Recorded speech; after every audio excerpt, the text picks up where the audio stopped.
Hi, Ed. Thanks for Hello. joining us.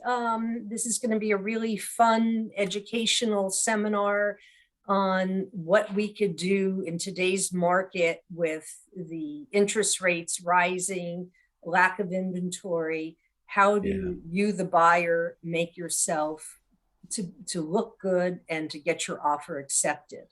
And Ed and myself, Judy, can help you with that process. Ed, do you have a Absolutely. few things to say? Well, first off, I've been looking forward to this the whole week because any chance that I get to do a presentation with you is always good because I know a little birdie always tells me that you're chock full of really great visuals and tons of information. Because look, folks, you could either go emotionally or you can look at the numbers. What I like about numbers, being a numbers guy, is that numbers don't lie. Emotions kind of are fickle, they have a tendency to make us afraid, we retract. Think about what happened in 2008. If you bought that house that somebody else was foreclosing on at 40 cents on the dollar, where that house would be at right now as far as value. And Judy's going to share with you what that three-digit number looks like, by the way, later on. Right. Well, should we open up the slideshow presentation that has some really interesting charts that Yeah, let's kind do of it. contradict what you read as a headline in the newspaper every day about markets crashing, everything crashing. This really explains what market cycles are really like.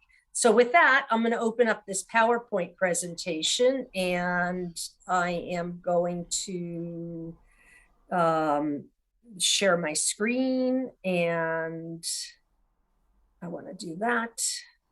Okay, and I'm going to share that, and Here I'm we going go. to do a, let's see, slideshows from the beginning. Okay, so here we go. Five reasons. We'll probably come up with more than five reasons of why is now a great time to buy. Because statistics, we're going to show you a chart that says statistics dating back to the 1980s will illustrate what market behavior is truly like. How do we become a winning buyer in today's market? If you're interested in needing to sell your home and then want to leverage that to buy your next home, that's something we could touch on later or offline at another time if we run out of time. And it looks like Norma has just joined us. Hi, Norma. Hello. Hi, Glad thanks to for be coming here. by. Thanks. So we got started here, and we're going to start talking about the Bay Area real estate cycle. So we're not being, even though I'm in San Francisco, Ed's in San Francisco, we work around the Bay Area, and we wanted to show more of a true outlook of what the whole Bay Area is looking like. So this chart was put together by our statistician in Compass, who went through all the data and came up with this chart that is, like 99% on accuracy for where the line should be. But it shows you going back to 1984, how from 1984 to 1990, the market has gone up 100%. And then we had the earthquake, and there were a few other things going on, and the market dropped about 11% after that through 1994. For whatever reason, which, partly being the first dot-com boom in the 90s. So from about 95 to 2001, the market shot up again another 100%. Then the dot-com boom bust. I was living here at the time. I remember that bust. And then, of course, we had 9/11. So that affected our markets. We went down about 5%. We were able to recover back in 2002 when it went up 72% between 2002 and around 2007. And then that subprime mortgage started crashing. The Lehman Brothers fall apart. Everybody knows all the financial market crash all over the world. They were subprime mortgages were crashing. And that really dropped in the Bay Area around 40%. I mean, that was a big hit. And it went from about 2007, here in San Francisco is probably closer to 2009 when we really saw things happen. Maybe in some of the suburbs, it was a little bit sooner. And that went on to about 2011. And then all of a sudden, the calendar changed 2012, and it just took off. And from 2012 until the end of last year, our markets in the Bay Area have been up 168%, which is quite a large increase. Now, will it continue to go up? Doubtful at this point. I think 2022, it's obviously things are leveling off, and I see that maybe there will be a little bit of a downturn in the pricing stability here in San Francisco. So, and in the Bay Area. And maybe Ed, you want to talk to that a little bit?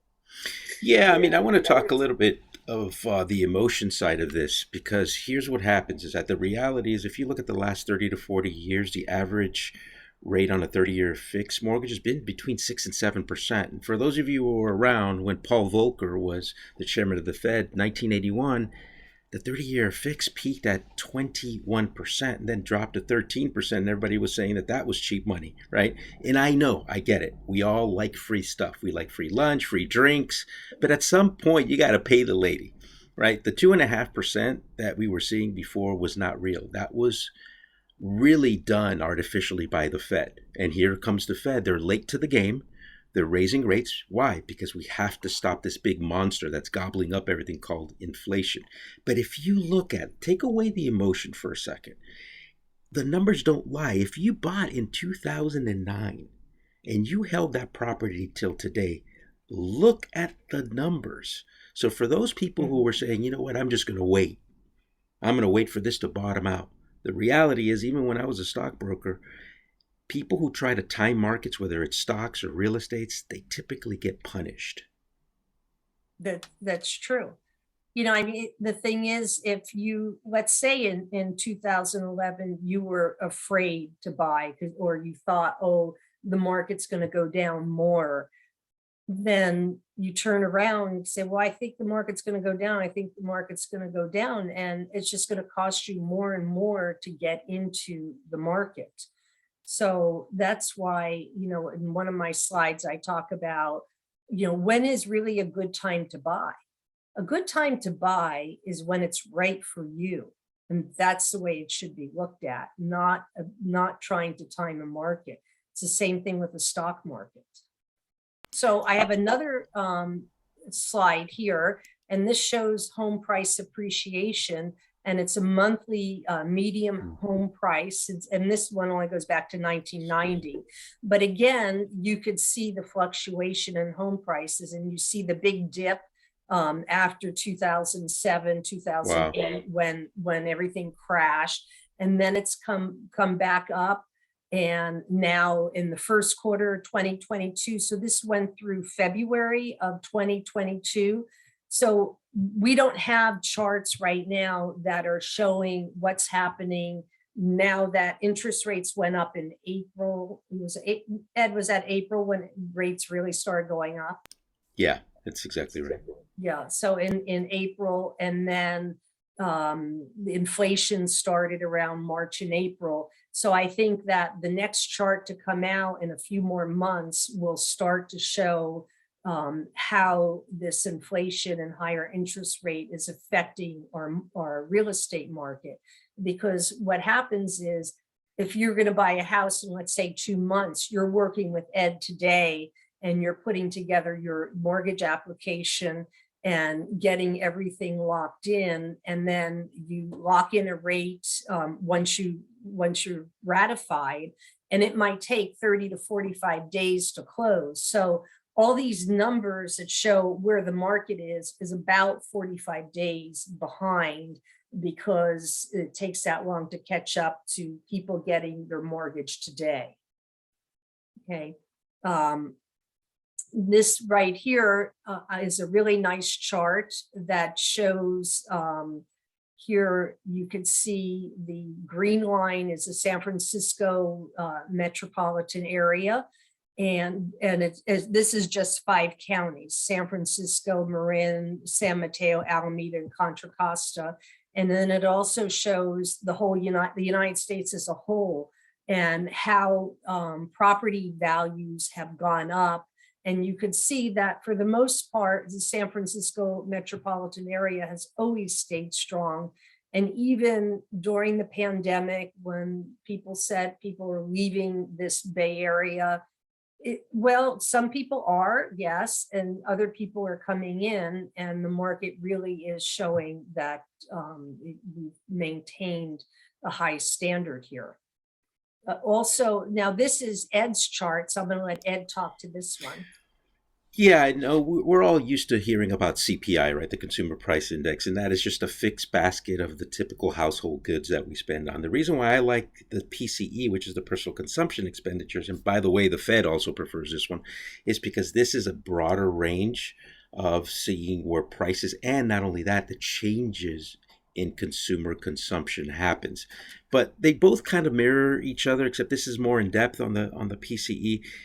In this, I'm just trying to show you that inflation is real. Look what's happening. We're seeing everything going up. Those of you who are shopping, which is all of us, right? I think the average in the country is our basic basket of goods. We're spending about $311 more a month. Of course, this is an average, right? In different places like California here, it's a lot more. I know I'm spending a lot more than that for sure. And this is the reason why the Fed is now raising rates, right? In order to be able to put a brake on this kind of inflation. Now, when this happens, also, we have a tendency to go into a recession. I do think we are going to go into one. We have already seen 1 quarter of decline in GDP. By the time you see the second one, that's officially a recession. The whole question here is it going to be a mild landing, or is it going to be a really severe one? I personally think it's going to be probably more on the mild side, but the big elephant in the room here is how quickly are we going to be able to get under control the actual inflation? Because once that happens, then you'll start to see interest rates drop. And that's typical for a recession. So based on that, I did have a chart to show the consumer price index. And it shows here, this only goes through March of 2022. And it shows that as of March, the CPI was up 8.5%. Yeah, it's the highest we've seen in 40 years, by the way, guys. Oh, that's right. If you notice that spike, it's just humongous. It's what we call the Nike swoosh, right? Yes, because you could see that was yeah, there it is. Even before 1985, so it was around 1980 for that. This shows medium home price appreciation since the pandemic, because I think that's when the values really started to skyrocket all around the Bay Area.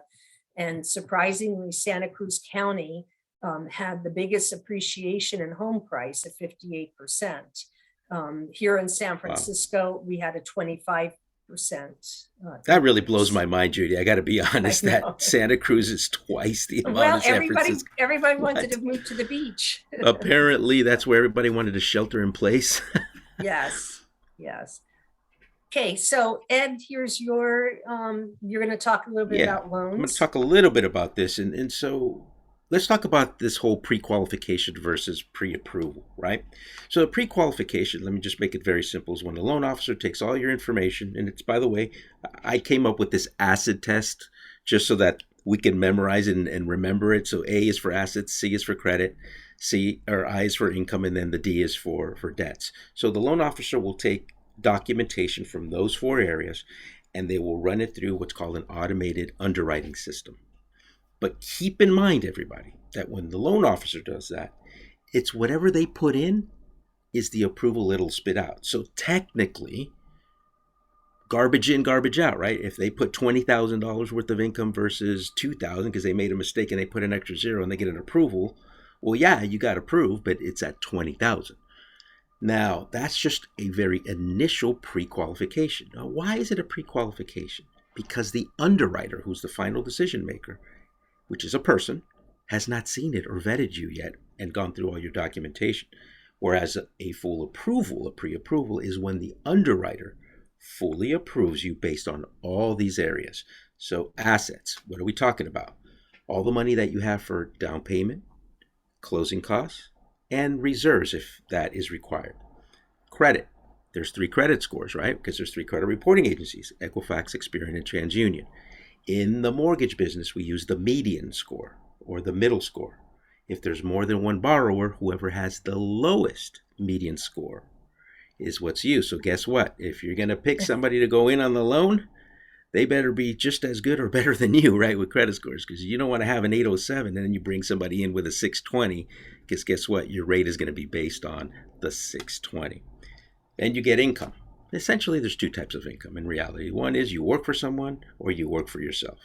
If you work for yourself, we're going to use the gross monthly income. So for example, if you get paid biweekly, it's your biweekly gross pay times 26 divided by 12. If you get paid twice a month, then it's times 2. If you get paid weekly, then it's times 52 divided by 12. And of course, if you get paid monthly, then that's an easy one. We just use that number. If you're going to include bonuses and or commissions and overtime, that's considered to be variable pay. It's not as easy as, hey, I got a $50,000 bonus last month, I'm going to use that. It doesn't work like that. We're going to average the last 2 filed tax years.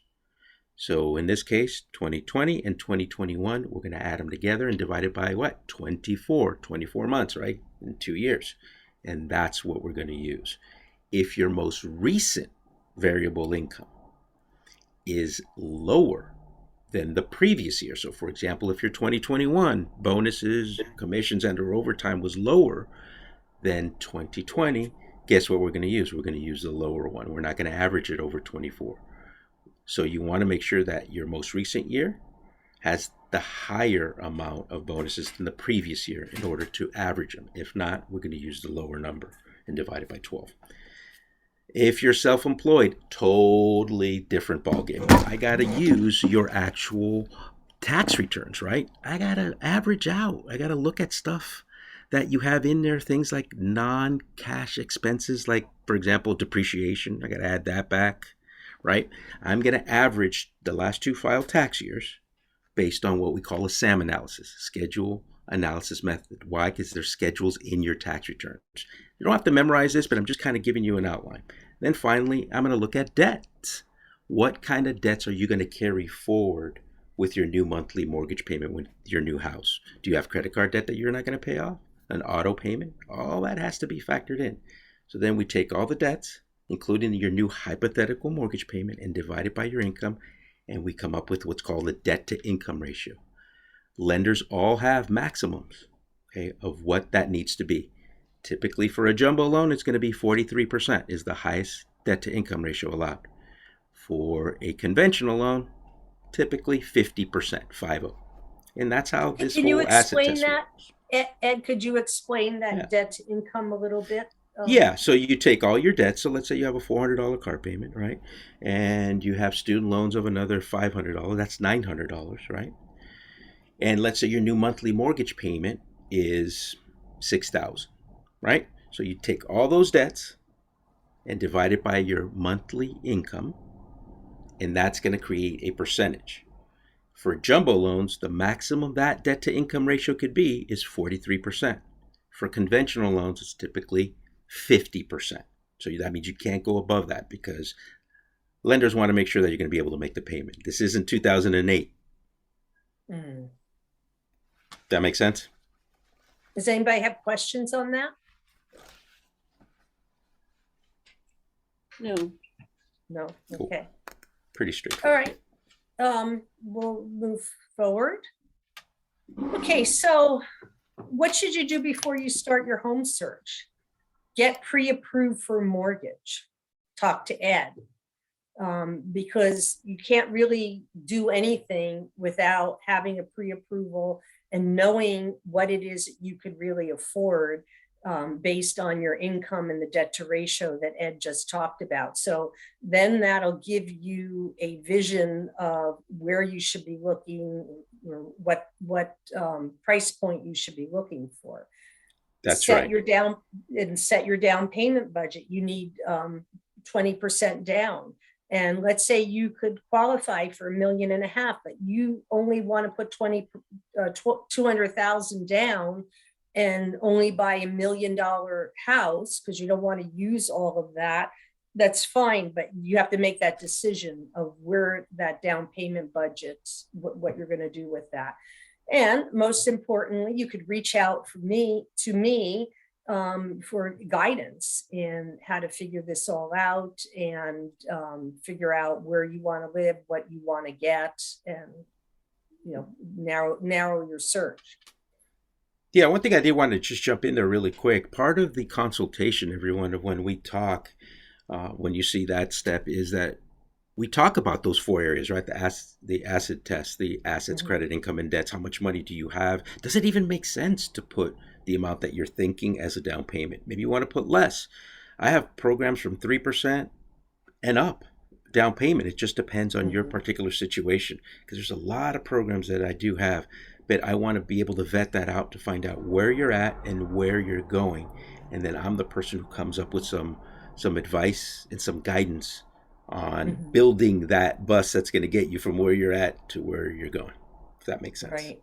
And you definitely want to work with a buyer's agent, somebody like myself, because we're going to advocate for your best interest. We're going That's to right. work, Ed and I will work closely together to make sure, because once you get in contract, there's a long way from getting into contract to closing and getting the keys to your home. And there's a lot of things that could go wrong there unless we're on top of it, That's watching, right. making sure that nothing falls through the crack. And Good point. so we can help make sure that never happens. That And makes sense.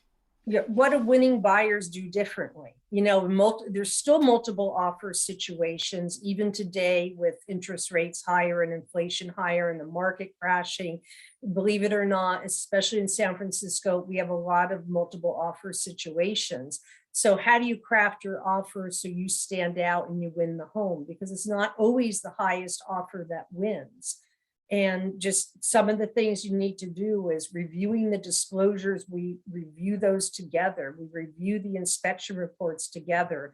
If you don't feel that that's enough information in the inspection reports, we order additional inspections before the offer date.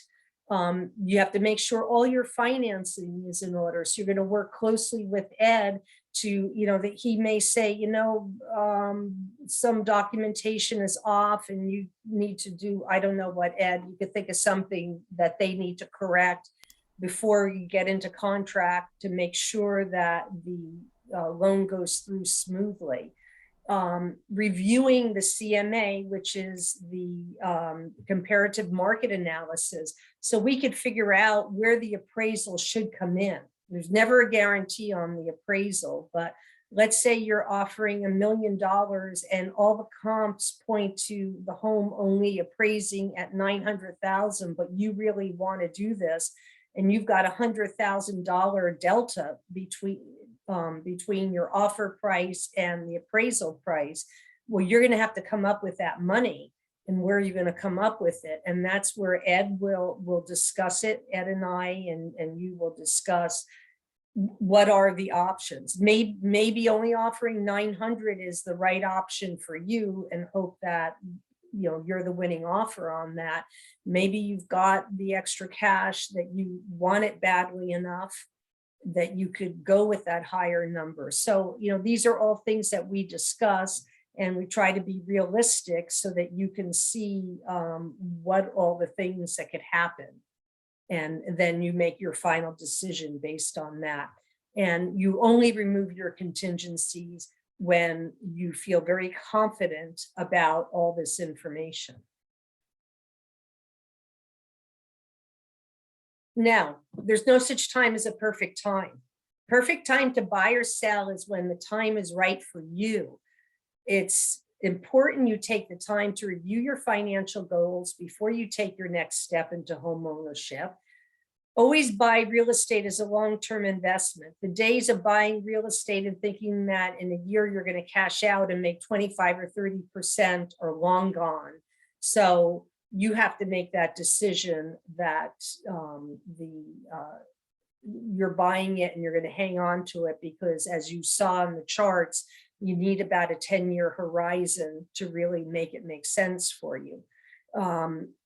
when you're buying or selling, there's a lot of considerations to make. Are you looking for good schools, proximity to parks, recreation, shopping, quiet locations? And you need to find a real estate agent and a mortgage broker you can work with for 100% of the process that you could feel comfortable working with. Those are some, and Ed, do you have I more just wanted input? to add to that, and what's important about working with a real estate agent, mortgage broker, that they know how to work together and they're really good at communicating together because they need to work as a team. The other thing that I'm going to say when you're picking a great agent, and kudos to you, Judy, on this, is that you want an agent that knows a lot of agents, that has a great network of agents. I know that sounds kind of weird because you're thinking, well, wait a second, aren't they competition? You'd be surprised because here's the thing: reputations, those float around big time in this industry. It is so tiny. Everybody knows everybody. And when you have a great reputation like Judy, don't be surprised if there's a greater probability that your offer is going to be accepted because she knows the agent on the other side and they have worked together before and they know that she doesn't fluff, that when she says something, she's going to carry through with Mhm. it. And the importance is you get the deal done, because so often the deal could fall apart. So that's the other reason why Ed will call he knows a lot of agents. He'll get on the phone and he'll call the agent and say, look, I vetted this buyer. They're good to go. We're going to get the loan done. No problem. We're running out of time. Zoom is telling me I have less than a minute. And I was hoping for some questions, but if you'd like to email questions to us, you could email it through Eventbrite or through this Zoom, and we could go ahead and get back to you with different questions. And Ed, do you have anything else you want to say before Zoom cuts us off? I just want to emphasize that when you can, then do. That should be your mantra. Stop trying to time the markets. If you can and you're ready, and I say you're ready, then do it. Mhm. Okay.